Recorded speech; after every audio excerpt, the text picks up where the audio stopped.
Hey guys, Brent here with BYOTools, aka BYOT. Thank you for joining me, and today we're going to be refinishing a Kitchenaid. Now, based upon the color, this thing is from the 1970s. We need to change that. Let's get started. So let's go ahead and talk about materials. I'm using Rust-Oleum Clear Coat Enamel, Rust-Oleum Flat White Spray Paint, Montana Gold Copper Color Spray Paint, TSP, a sponge, and some type of bucket. Definitely get some gloves. A Phillips and flathead screwdriver, 400 grit and 2000 grit sandpaper, and of course some trusty painter's tape and something to cut it with. And as you can see, this is why we're refinishing this unit. It's a beautiful greenish yellow tint, straight out of the 1970s. Yeah, really nice. First off, we have to dismantle this entire Kitchenaid and remove all the hardware that we don't want to spray paint. Now, some people might not like the dismantling portion of a project, but I sure do. Just remember that you need to put this whole thing back together again, so making sure that you have all the hardware in the correct spots and making sure you have them either labeled or noted where they need to go is very key. So just remember that when you're taking this whole thing apart. Now, the nice thing about this unit is, in all reality, you can take this whole thing apart with just a single flathead and Phillips head screwdriver. The only item in which you're going to have a little bit of difficulty with is making sure you take the pin out of the bottom of the unit itself. This pin holds the metal support rod, which allows the Kitchenaid to move up and down. Once you remove that pin, you can then tap out the actual rod itself and loosen up the entire unit. This way you're able to remove the motor from the stand itself, allowing you to spray paint it easier. Now that you have all the hardware removed as well as the Kitchenaid in multiple pieces, you go ahead and take some water with some PSP and start scrubbing away. This will remove the large amount of dirt and grime on the unit that's been there for, I'm sure, years and years. Yeah. This water was black as hell after I was done with it. Now, we don't have to be extremely diligent with removing all the grease and grime, because now we are going to be sanding the entire thing. We need to sand every single piece because of the fact that we want to have good adhesion with our spray paint. I'm using 400 grit sandpaper to sand off all of the finish and leave it slightly rough. Or in other words, you're leaving it a nice flat, beautiful yellow instead of nice glossy yellow. Yeah, maybe we'll just leave it like this. Huh? Really? You don't want to keep it like that? Okay. We'll just remove it and paint over it. Now, this is a very important step because if you don't do this step properly, you're not going to have good adhesion with your spray paint when you spray it, so just remember that. Now we're going to be taping off all the areas in which we cannot remove or we don't want to paint. I'm placing tape around the handles as well as any other place in which I do not want the actual paint to be adhered to.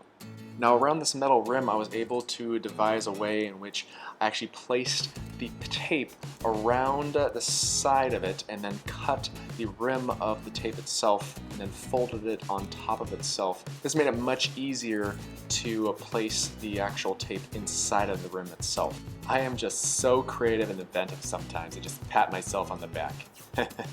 I'm moving on. It really is all about the prep work on this project, so making sure you're detail oriented on this portion of the work really will make a difference in the long run because you want to make sure the end product looks good.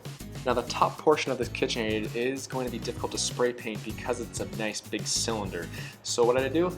I took a coat hanger, inserted it into the rod hole, and then just hung it up, which allowed me to spray paint all the areas of the unit itself because I was able to maneuver it however I wanted to.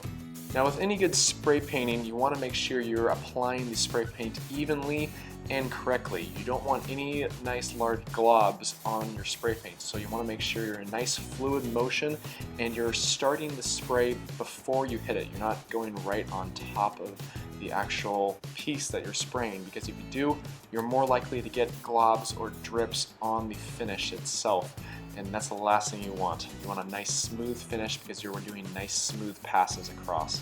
Now, just remember that this is a primer coat, so it doesn't have to look perfect, and if some of the yellow is showing through slightly here and there, it's not a big deal.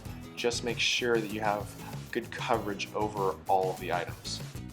Now, this is a primer coat, and the primers tend to dry pretty quickly, but just make sure it's fully dry before you move on to the next layer. I'm using a copper color spray paint, which actually is extremely vibrant and looks great on this type of product because of the fact that all these items are metal. So in all reality, this Kitchenaid might turn out looking like it is made out of copper, which I feel is pretty cool. Now remember that we need to use the same techniques that we used for the primer coat with this coat. You want to make sure you have nice even coverage over the entire area while making sure we have a nice thin layer of paint, because again, we do not want any drips at this point, because if we do, it's going to ruin our finish. So making sure we're doing a nice light coverage, and if we do want to go thicker, then let's go ahead and do a second pass, but don't go thick on the first pass. On a side note, does the motor portion of this Kitchenaid look like Alien? You know, like Aliens from Alien? Or Aliens? Or Alien vs. Predator? I don't know why. Maybe if I painted it matte black or shiny black, but a bunch of oil coming off of it. In any case, moving on. Now after applying all of your spray paint, you may come across the fact that your finish feels rough to the touch. Now this is what we call stippling, and even though this finish looks good even close up, I want to make sure we have a nice product that feels just as good as it looks. So what I'm going to do is take 2000 grit sandpaper and smooth out these stipples. Now I'm just lightly going over the entire area with this sandpaper. I'm not trying to remove the finish layer, I'm just trying to remove the stippling that's on top of it. In part, that's why we're using such a high grit sandpaper, because of the fact that we want to remove as little of the paint as possible. Once we do that, you go ahead and take your spray paint and spritz over the entire area. That will allow the finish to look as perfect as it did before, while allowing you to have a nice smooth feeling finish as well. Again, remember that we're not trying to apply a nice thick layer of spray paint at this point, it's just trying to cover up the marks that we made with our 2000 grit sandpaper. Go ahead and let that last layer dry, and once it does, you're ready for your clear coat. I suggest applying multiple coats of the clear coat itself, because of the fact that this is more of a protective layer, and the last thing you want to do is worry about this finish scratching after it's all said and done. And the more coats, the better. I applied 3 coats on this project. Now that you had everything dry and ready to go ahead and start removing all the tape that you applied earlier, making sure that you now can assemble this entire thing all together, and hopefully you accounted for all the bolts and you still have them, or you don't have any left at the end, because that would be bad. Yeah. And in the end, you have one beautiful, sexy beast of a Kitchenaid. Man, oh man, that is quite the finish improvement, if I don't say so myself.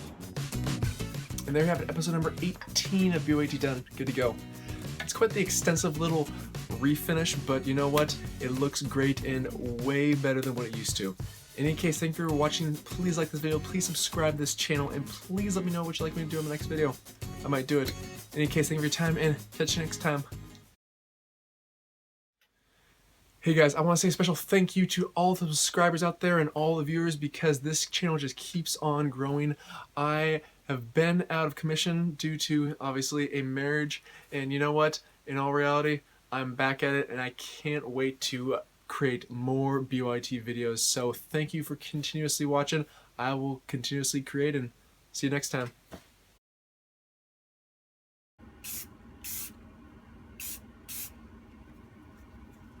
Gosh, damn it. Really?